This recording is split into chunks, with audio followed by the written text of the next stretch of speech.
네, 우리 오늘 2024년 상반기 목장 연합 예배로 함께 모였습니다. 우리 함께 모인 한 분 한 분 사랑하고 축복합니다. 특별히 오늘 우리 다시 한번 우리 교구장님들 또 목양 장로님들 특송해 주셨는데 너무 잘하셨죠? 우리 한 번 더 우리 박수로 격려하면 좋겠고요. 또 우리 혹시 주변에 지구장님들 계신다면 우리 또 박수로 격려해 주시죠. 네, 또 우리 목자님들, 부목자님들 함께 격려해 주시고요. 우리 또 모든 목원분들에게 우리 한번 2024년 함께 힘차게 잘 달려갑시다. 네, 악수도 해주시고, 네, 한번 우리 옆에 분 또 앞뒤 분 다 이렇게 좀 고백해 보면 좋겠습니다. 우리는 한 가족입니다. 네, 또 우리 한 번 더 인사하실 때 2024년 우리 함께 복음의 역사를 써내려 갑시다. 네, 2024년 우리 이제 상반기 개강합니다. 복음의 역사를 함께 써내려가고 또 복음의 지경이 날로 넓어지는 우리 모든 목장들 되기를 간절히 축복합니다.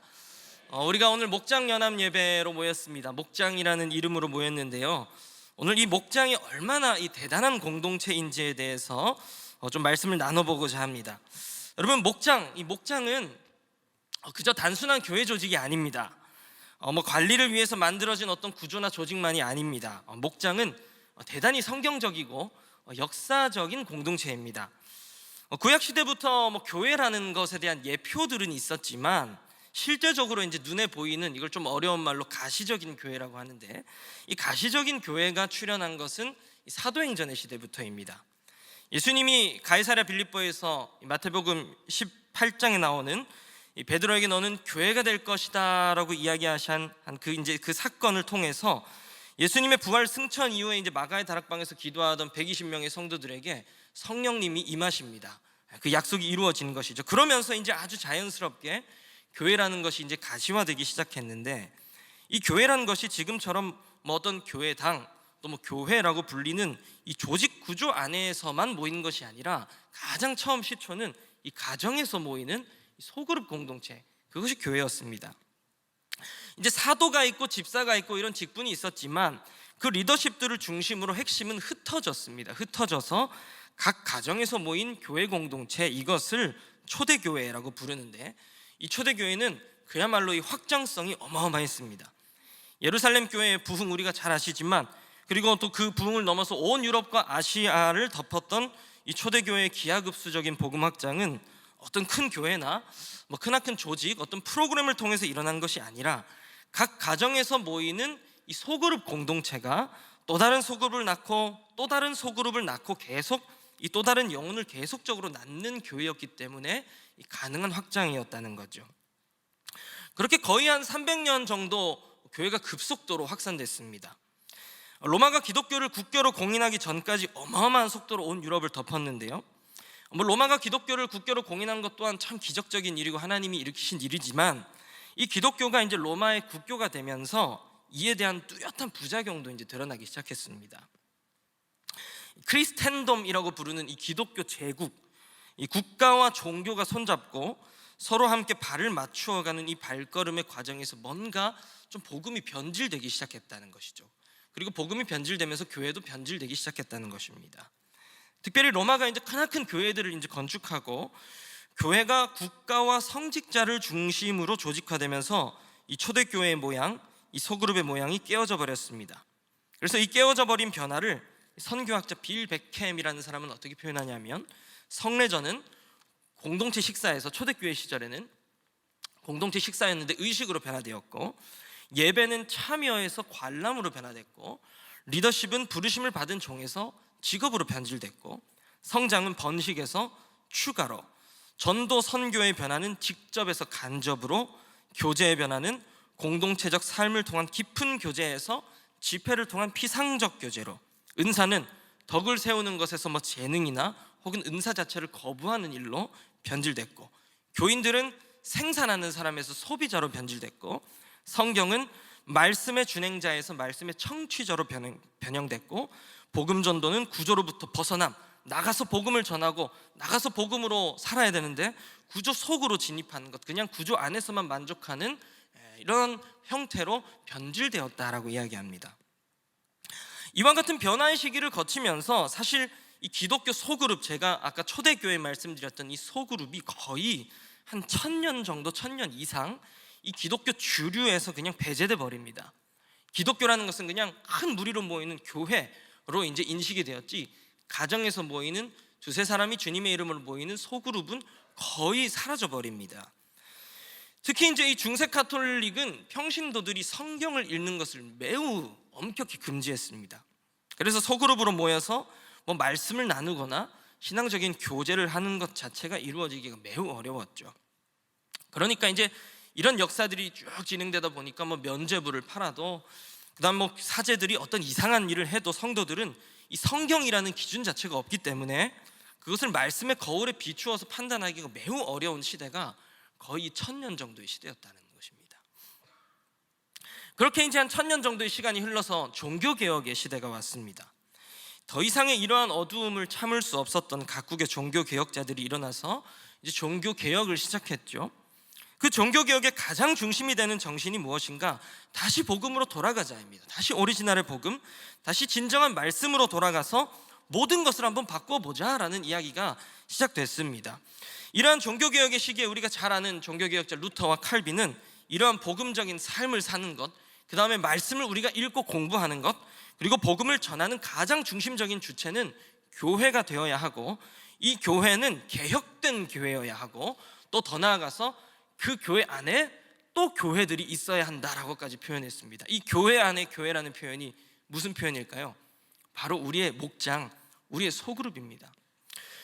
그러면 이 마틴 루터라는 종교개혁자는 얼마나 이 교회 안에 교회에 대해서 역사를 하는가? 놀랍게도 이 전통의 시대의 500년 전에 소그룹 안에서 예배는 물론이고 성찬이랑 세례까지도 할 수 있다고 루터는 말했습니다. 저도 이걸 보면서 놀랐습니다. 아니, 루터가? 그리고 더 나아가서 권징까지도, 징계까지도 소그룹 안에서 할 수 있다 이야기했습니다. 지금도 의심할 정도로 놀라운 이야기지만 이것이 루터의 이상이었습니다. 비록 실제가 되지는 못했지만 소그룹이 다 교회가 돼서 주님의 교회 역할들을 감당하고 나아가서 복음을 전하고 말씀을 준행하는 일, 이것이 이루어져야 한다라고 종교개혁자들은 이야기했다는 것이죠. 그리고 이 종교개혁의 중심지라 불리는 독일이나 프랑스 이외에도 이제 동유럽의 체코라는 나라가 있는데, 이 체코에는 개혁의 바람이 이 독일이나 프랑스보다 100년이나 일찍 불었습니다. 오히려 마틴 루터가 일으킨 종교개혁보다 100년이나 빨리 얀 후스라는 사람이 이 종교개혁에 불을 지폈는데, 이 사람이 이렇게 종교개혁을 주창해서 46살의 나이에 화형을 당합니다. 그래서 이 46살의 나이에, 너무 젊은 나이에 이 사람이 죽었잖아요. 이 사람의 정신을 이어받은 사람들이 있었는데 이 사람들의 이름을 바로 모라비안이라고 합니다. 모라비안. 그래서 이 모라비안들이 종교 박해를 피해서 독일 동쪽까지 대규모 망명을 가게 됩니다. 이 독일 동쪽에 망명을 가게 된 이 모라비안들이 헤른후트라는 마을에 이제 자신들의 공동체를 조직해서 정착을 해서 사는데, 이 헤른후트라는 말 자체가 주님의 피난처라는 말이에요. 근데 이 헤른후트에서 이 사람들이 사는데 한 200년 정도 살아가면서 했던 일이 뭐냐면, 이 공동체 중심의 삶, 그리고 소그룹에서의 삶의 나눔, 초대교회로 우리가 돌아가자라는 것을 이야기하면서 이 헤른후트에서 모라비안들이 살기 시작합니다. 그들 신앙의 가장 중심이 되는 정신이 바로 공동체적인 삶과 소그룹 중심의 신앙생활이었다는 것이죠.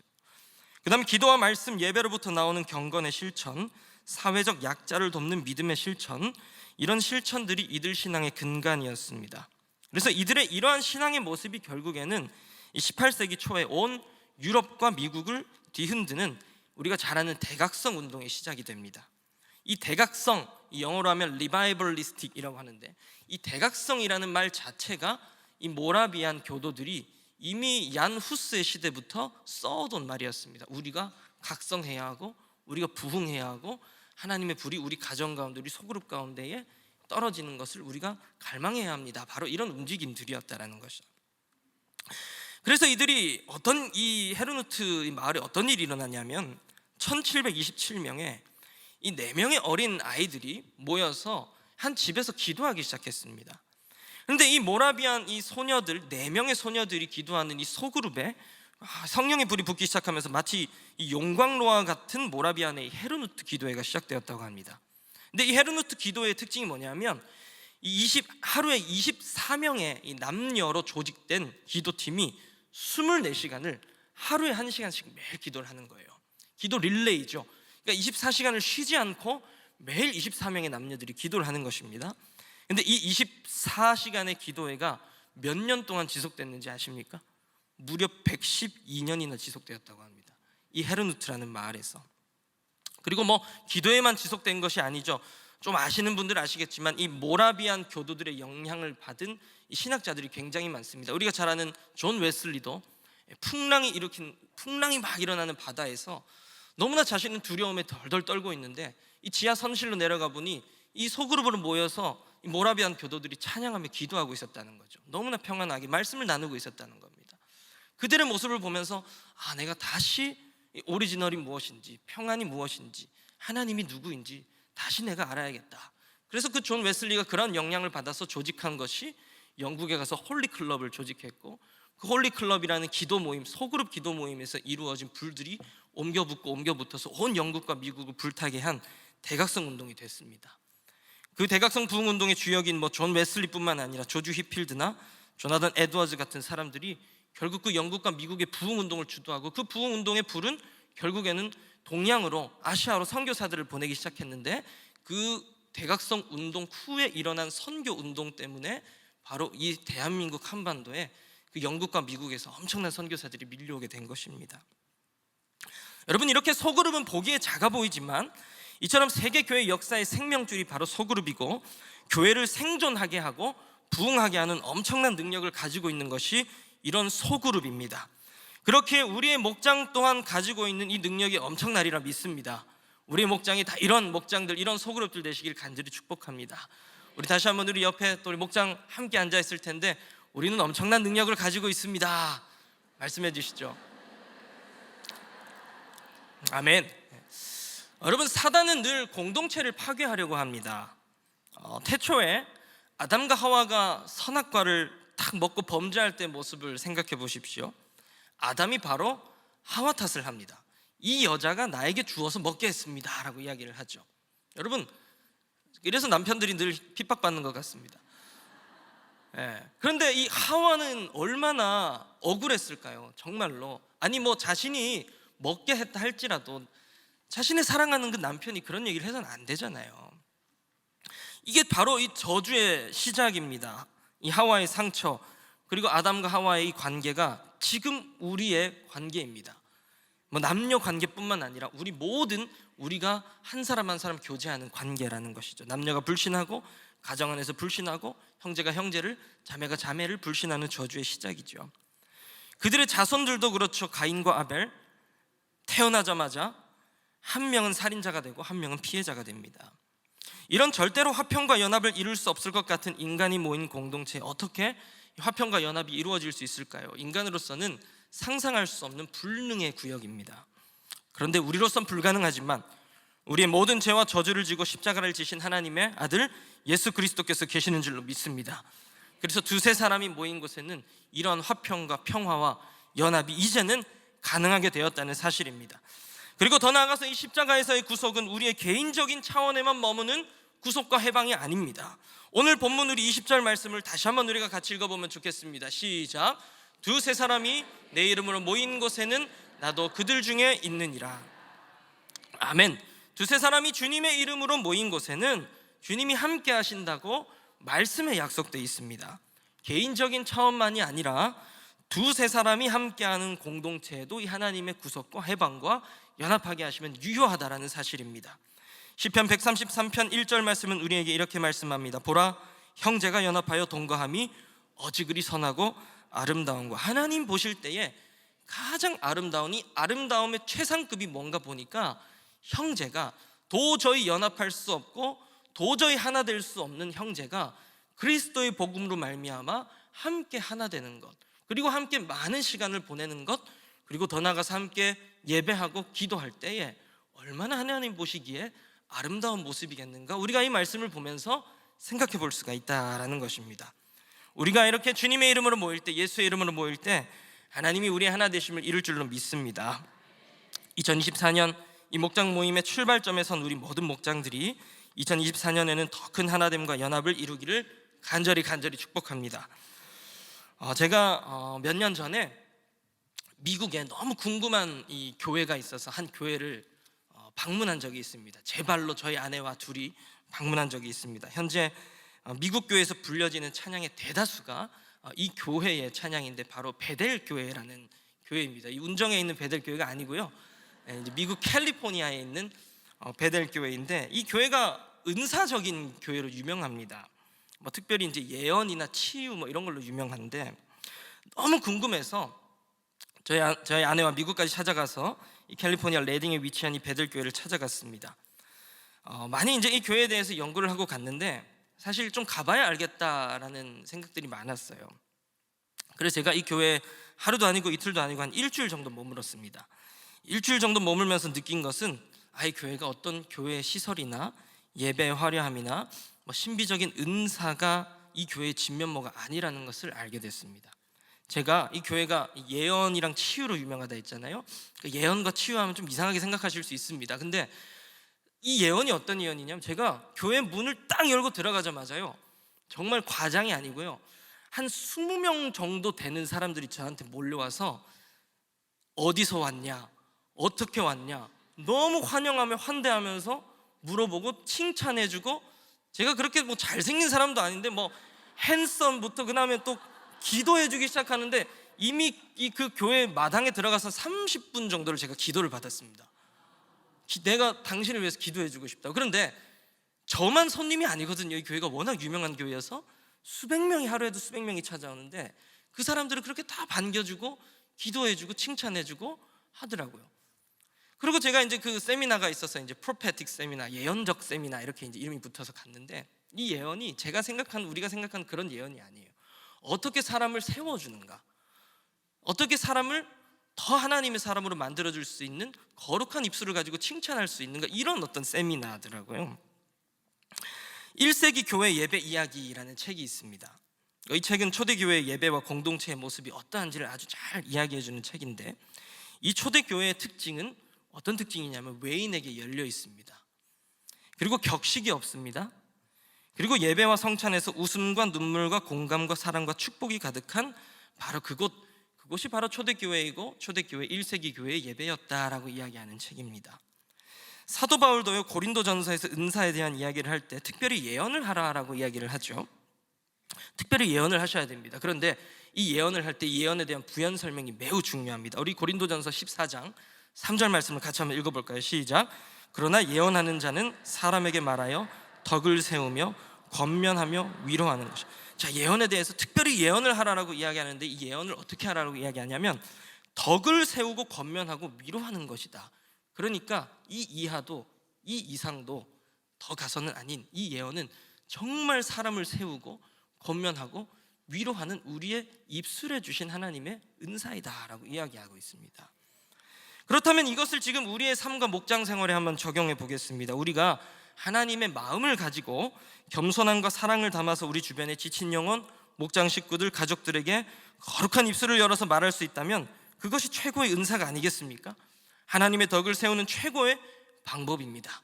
오늘 또 2024년 이제 개강이 시작되는데, 우리 목장에서 정말 덕을 세우고 위로하고 칭찬하는 일들이 매일매일 넘치게 일어나기를 간절히 축복합니다. 그리고 제가 이 교회가 치유로도 유명하다고 했잖아요. 이 교회에는 힐링룸이라는 치유 사역이 있는데, 이곳에는 육체나 마음의 아픔을 가진 자들이 찾아오면 이 교회에서 훈련된 치유 사역팀이 치유를 해주는 겁니다. 저도 이제 또 치유는 어떻게 하는가 궁금해서 이 힐링룸에 신청을 해서 들어갔습니다. 들어갔는데 가관입니다. 우리가 생각하는 주연하게 해주시옵소서 이런 게 아니에요. 저기선 뛰놀고 있고, 저기선 즐겁게 대화하고, 여기선 춤추고 있고, 저기는 누워도 있고, 이게 뭐지? 궁금해서 이제 들어가 봤습니다. 제가 지금도 아주 젊지만 이때만 해도 더 젊어서 아픈 데가 없어요. 그래서 어딜 치유를 받아야 되나. 근데 이제 미국이라는 먼 곳에 갔으니까 조금 피곤해가지고, 제가 피곤할 때에 이제 이 등 쪽에 날개죽지 쪽이 조금 뭉치는 경향이 있습니다. 그래서 좀 많이 피곤하면 조금 그게 아프기도 하고 이제 그랬는데, 그래서 아예 아픈 데가 없는데 거기를 좀 낫게 한번 내가 테스트를 해보자. 그래서 이제 거기를 이제 그 부위를 접고 이제 들어갔어요. 딱 들어가자마자 젊은 형제 자매 4명이 저를 반겨주더라고요. 이제 그 사람들이 이제 힐링 팀이죠. 저 이제 아시아에서 온 미스터 킴이라는 사람을 치유해야 하는 이제 미션을 가지고 있는 거죠. 근데 이제 딱 들어가면서부터 대화를 하는데 한 30분 정도 대화를 하는데 너무 포근하더라고요. 너무 따뜻하더라고요. 제가 영어를 잘하는 건 아닌데 그 이 감정과 이 기분이 느껴졌어요. 그러면서 이제 어디가 아프냐를 묻더라고요. 제가 이 등 쪽 여기가 좀 아프다, 왼쪽 여기 등. 그러니까 이 사람들 말이 뭐라고 하냐면 오늘 우리가 연극으로 한번 치유 사역을 진행해 볼 거야. 연극이요? 그러더니 이 미스터 킴은 세상에서 제일 센 동물이 뭐라고 생각하냐 그러더라고요. 제가 호랑이다. 대한민국 호랑이는 세계에서 제일 세다. 대한민국에 백두산이라는 산이 있는데 그 호랑이 마운틴 백두 타이거는 엄청난 타이거다. 제가 이렇게 이야기하니까 이제 이 사람들이 당신이 그럼 이제 그 뭐 코리안 타이거? 그 타이거가 되래요. 이거 무슨 사이비 이단 종교도 아니고 일단 뭐 미국까지 왔으니 끝까지 해봐야 되지 않겠습니까? 그러면서 계속 이 사람들이 이제 뭐라고 하면 당신은 코리안 타이거인데 당신이 가진 그 등의 통증은 사실 호랑이가 사냥하기 너무 쉬운 먹잇감이라고 생각을 하래요. 그러면서 계속 기도를 하면서 우리 주님은 사자인데 뭐 호랑이랑 비슷하지 않냐. 그러면서 그 사자가 토끼를 잡아먹고 토끼를 해치고 그 통증쯤은 그냥 예수의 이름으로 사라진다는 걸 계속 생각을 하면서 이제 우리와 함께 연극을 하자 이러는 거예요. 그러면서 자기들은 토끼가 돼가지고 뛰어다니고 저는 호랑이가 돼가지고 4발로 그 토끼 4마리를 잡으려고 뛰어다니는데 와, 저는 진짜 이런 경험은 다시도 못 해볼 경험이다 생각합니다. 근데 좀 이제 나중에 좀 생각해 보니까 주변에 그런 사람들이 좀 많았던 것 같아요. 그렇게 이제 뭐 연극이 끝나고 이제 다 같이 이제 손을 잡고 5명이 손을 잡고 한 2, 3분 기도하는데 이제 이 사람들이 뭐라고 하냐면 이제 믿음으로 기도하는 게 중요한데 혼자 기도할 때 믿음으로 기도하기 힘들다. 근데 우리 4명이서 기도를 해줄게. 그런데 그 기도는 지금만 기도하는 게 아니라 앞으로 당신이 통증이 또 느껴질 수도 있는데 혹시 그 통증은 사라져도 다른 아픔이 있을 수도 있는데 그 아픔이 있을 때마다 우리가 함께 했던 이 기도를 생각해봐라. 그러면은 더 믿음의 기도를 당신이 잘할 수 있을 거야. 이런 얘기를 딱 해주더라고요.